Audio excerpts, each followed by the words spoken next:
اتخانقت لها قبل كده؟ يوه اتخانقت لي كتير سبيشلي واحنا صغيرين، لان كنت لسه عندي الحته دي برضو، حتى احنا مش بنحب بعض اتخانقت لي لها قبل كده، اللي هو محدش يجي على حد، يعني محدش يجي على حد عامه، فاهم؟ ايه ده بس حلو الموضوع ده.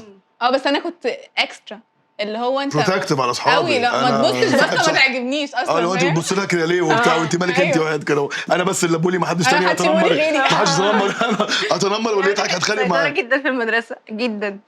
طب بما ان انت زي حالاتي لسه متجوزه قريب، ايوه مبروك. ايه ده بجد مبروك انت أيوة كمان. ايوه تحفه ما شاء الله ربنا يخليك. كانت برايتزيلا؟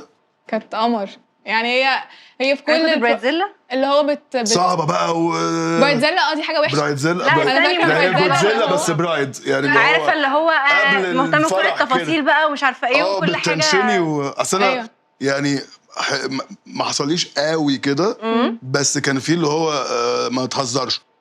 يعني انا مثلا كولد عمري ما هختار الورد اللي على الترابيزه في السنتر بيس. انجيج قوي في موضوع الفرح والحاجات دي. انا بالنسبه لي البيج والاوف وايت واحد.